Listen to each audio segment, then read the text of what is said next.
We finally have a trailer for God of War Ragnarok.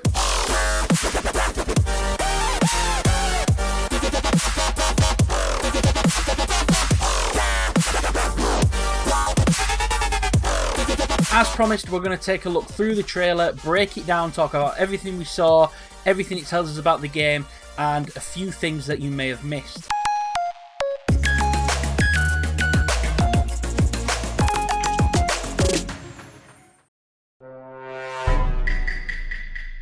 Who the fuck is this guy? So it was revealed after the showcase last week that the legend that is Cory Barlog is not and has not been directing God of War Ragnarok. Now that's a big deal, but no one on the internet seems to give a shit. Now as it goes, it's apparently a Santa Monica Studios tradition to switch up the directors of the games in order to keep the perspective fresh. Cory Barlog being the first to be a repeat director on a God of War game. He directed God of War 2, he didn't direct God of War 3, but then he came back to the studio and directed God of War 2018. But the reason this is a big deal is because God of War 2018, it was kind of a rebirth. It's not like the other games, it was a different take on the God of War formula, and it really was Cory Barlog's stamp. This was his game. This was his vision for God of War, and I'm kind of curious as to how that works in terms of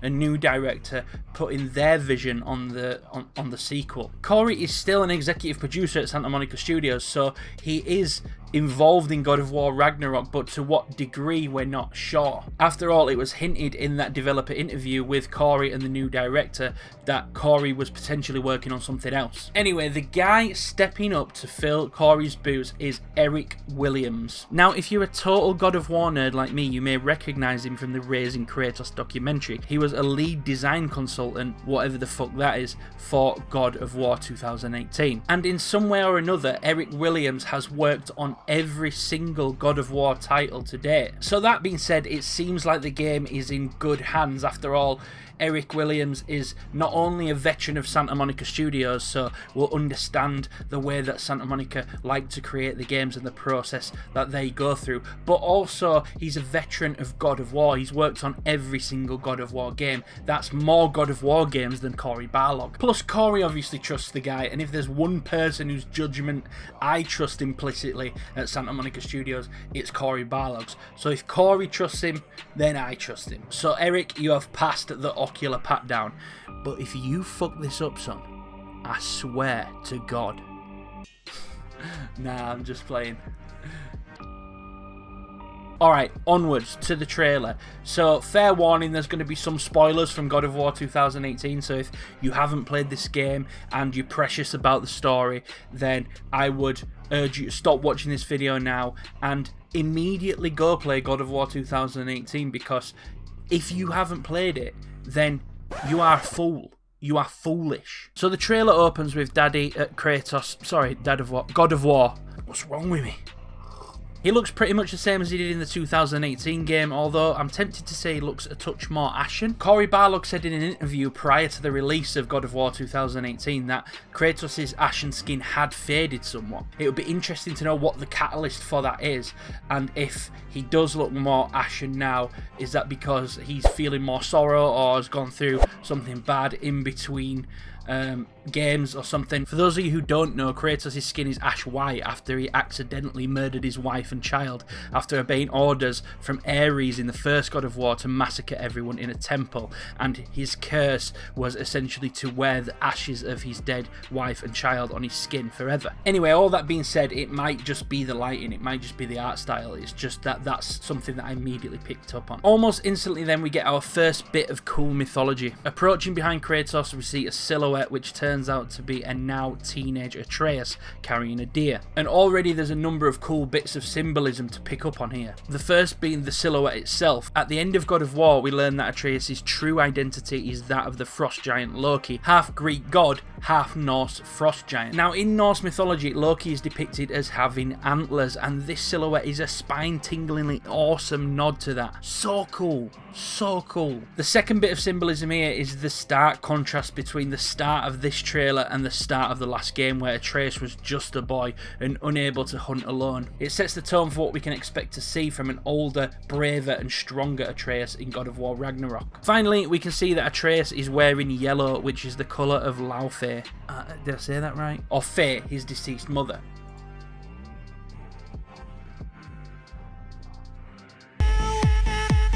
Next up, we see this new mode of transport for the game. It's a sled with 2 wolves pulling it. Now, we know that the game, or at least a portion of the game, is set in Fimbulwinter, which in Norse mythology is the long winter that immediately precedes Ragnarok. Fimbulwinter, as it says on the tin, is super fucking cold, meaning that the Lake of Nine is now frozen over, so we're substituting out our boat for a sled. Now back to those 2 wolves pulling the sled. Remember this puzzle from God of War 2018? This depicts the 2 wolves Skoll and Hati who chase the sun and the moon. I think these 2 wolves pulling the sled are actually Skoll and Hati. No, turns out I was completely wrong with that one. Since filming, Santa Monica posted this on Twitter saying that they're called Speki and Svanna. On the plus side, I just saved you 5 minutes of me going full flat earther on this one and betting my pension that these 2 were Skoll and Hati. And that's why these 2 are definitely Skoll and Hati. Wrong. Next up, we see that Freya is now a bad guy. Not a big surprise. This was kind of alluded to at the end of God of War 2018. Despite Baldur's unforgiving hate towards her, she obviously feels though vengeance is necessary against Kratos for the killing of her son. Freya. He chose this. I will rain down every agony, every violation imaginable upon you. I will parade your cold body from every corner of every realm and feed your soul to the vilest filth in hell. That is my promise. Also, if you remember in God of War 2018, Freya was cursed by Odin to never be able to leave Midgard, and also as part of that curse, she wasn't able to cause harm to anyone. Well, we can see here, for whatever reason, the curse has clearly been lifted. She looks more than able to be able to cause harm. She also still looks to be bearing the run makeup look caused by the tears she shed for Baldur. This attention to detail is the exact kind of thing that I love to see in video games. Maybe that's what Mother wanted. We do not know what Mother wanted. Well, I recognise that dour expression anywhere. Here we see the frozen Lake of Nine, as we discussed earlier. Also, we see these 2 ravens fly away, just as Mimir says. Odin's got tricks up his sleeve we haven't dared to consider. A little more mise-en-scène there, in my opinion, giving the impression that Atreus and Kratos' journey is being watched closely by Odin, or Odin's ravens. Next, we get a glimpse of Svartalheim, one of the realms we were unable to visit in the last game, the land of the Dwarves. One cool thing we see here in this area is that it appears to be lived in. In God of War 2018, Midgard was void of civilization, but Svartalheim, or at least this section of it, looks to be a somewhat bustling fishing town with NPCs going about their daily business. There's also this statue in the background, clearly someone important, but I have no idea who. Do you? Here we see the beloved Brok and Sindri. Sindri appears to be guiding Kratos and Atreus into what I can only assume is their home. Look at the tiny chairs. Look at this. Don't act like you don't recognise this tree. Somehow it looks as though part of the world tree is inside Brok and Sindri's house, and potentially all over Svartalheim, which could be the explanation as to why dwarfs can travel freely between realms without the use of Tyr's Bridge. I love this shit. Who's this portly chap? Well, according to Santa Monica Studios' Instagram page, he goes by the name of Durlin. And whilst meeting new characters is exciting and all, this is what I'm excited about. That's a fucking baby kraken on his arm. Just a baby octopus, mate. Shut up. I'm not having it. Krakens originate from Norse mythology, and that's a fucking kraken. I can only hope and pray that this is foreshadowing of a kraken encounter in the game. My god, how fucking cool would that be? Santa Monica have already confirmed that this game is going to be the finale of the Norse saga of God of War. And come on, we've seen dragons, we've seen orcs, ogres, dwarves, light and dark elves, gods, but what have we yet to see? a kraken. I know if I was writing a game around Norse mythology, the kraken is not something that I would be missing out. Plus, look at this next fighting montage. The green scenery makes it seem like we're still in Svartalheim here. And look at the enemies. They're like bipedal frogs. Frogs, water. We're fighting water-based enemies. What lives in water? Sea creatures. What is a sea creature? The kraken. I'm really fucking going for this, okay? Is it really too far to think that the kraken could be a boss in this area? I'm calling it right now. You heard it here first. Kraken boss. Anyway, back to this fight sequence. We see Kratos use his blades of chaos to pull himself closer to enemies like in the last game. However, we also see him use them as grappling hooks in this game, not unlike the old God of War games. Next up, we see Kratos taking on some undead looking soldiers. I've seen people on Reddit saying that these are Greek soldiers, but nah, I just don't see it. The weapons that they're wielding just don't scream Greek to me. It's all swords and spears, innit? Also, everyone knows if you don't have a brush on your head, you ain't Greek. I think these are simply just scrub enemies. I did some diving around on the internet trying to see if I could find what types of soldiers wear helmets like this and wield these kinds of weapons, and pretty much came up empty-handed. The closest I could find were the Normans and the Vikings themselves, so yeah, I just think these are pretty much normal enemies and don't need looking into too much. Here it is, the redux of the secret ending from the last game where we got a sneak peek at Thor. Now, even though that's all we see of Thor in this trailer, over on Santa Monica Studios Instagram, they've posted a picture of their take on Thor. People are not into it. I fucking love it. I've seen people whining about it, saying he doesn't give off the power and strength that's indicative of Thor. Also, you know, it doesn't exactly resemble the Thor statue that is in the Lake of Nine in the first game. But also, I think that's probably part of the humour of it. I'm going to say it though, I think this is an excellent move from Santa Monica. They love flipping the script, and I think this is just another case of that. Thor is fat. He looks comfortable. He looks entirely reliant on his powers and his weapon, as a god would. He doesn't need to be ripped to shit because he's truly powerful in a godlike way. It's not about his physique, and that may even play into the game somehow. Maybe the only way to beat Thor is to find a way to strip him of what makes him a god, humanize him, and fight him as a mortal. I think it's great, and however Thor's story turns out in this game is obviously going to be a huge part of it. Aside from the weird frogmen, we're now introduced to a couple more new enemy archetypes. The Draki, which in Norse mythology means baby dragon, so that could be exactly what they are. And also the Stalker, which looks to be basically Santa Monica's Norse take on the Centaur. Okay, this next bit's interesting. In this scene, we see Kratos approaching a dark elf. The dark elf is attacking something, but it's not Kratos. Now, let me remind you of something from the first game. When Atreus and Kratos visit Alfheim, there's a war going on between the light and the dark elves. Dark elves want to vanquish the light of Alfheim, and the light elves want to restore the light of Alfheim. Seems like an obvious no-brainer who the good guys and who the bad guys are. One wants to plunge into darkness, one wants to restore light. However, when you kill the dark elf king, he uses his final words to tell Kratos that he's made a grave mistake. No,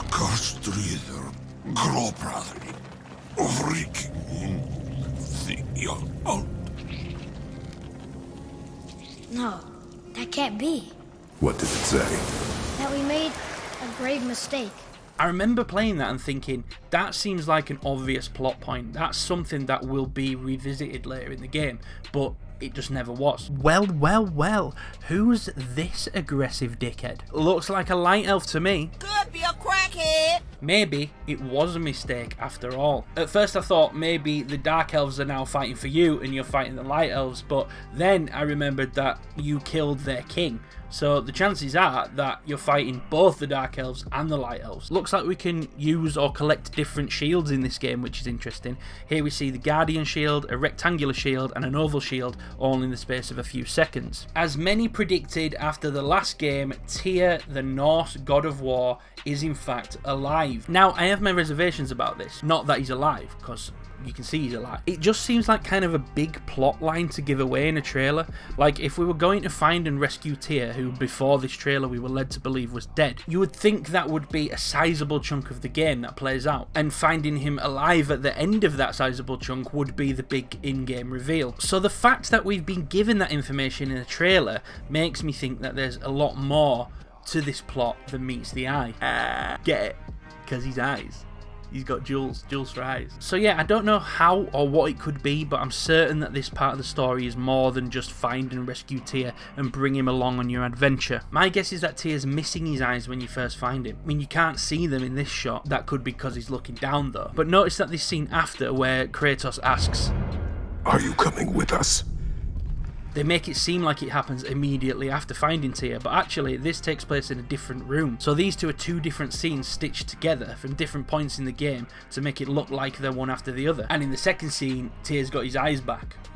And boom, finally we get the official confirmation of what we knew all along, that this game is in fact called God of War Ragnarok. And finally then we see this young girl of unknown origin. Well, it was confirmed in the developer interview that this is in fact Angreboda. This is awesome and she will no doubt play a big part in God of War Ragnarok. So all they talked about in the developer interview is that Angreboda is actually the last living frost giant or Jotun, except we know Atreus to be half frost giant. Now in Norse mythology, Angreboda and Loki are actually lovers who bear 3 children: Fenrir, Jormungand and Hel. Hel is the goddess of death, Fenrir is a wolf, father of Skoll and Hati, and Jormungand is the world serpent. So, you know, there's clearly some time issues going on here, and that probably won't come to fruition in Santa Monica's version of Norse mythology. But the point I'm making is that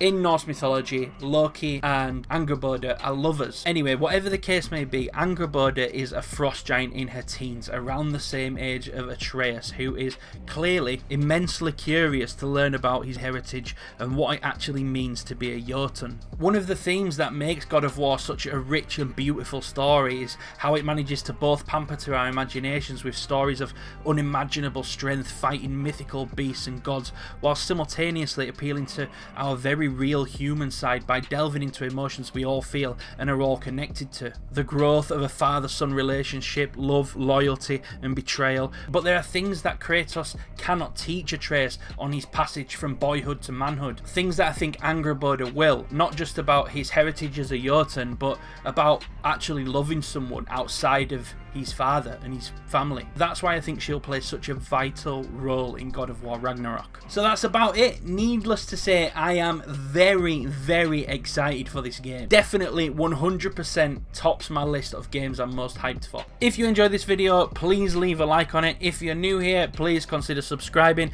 and I'll see you in the next one.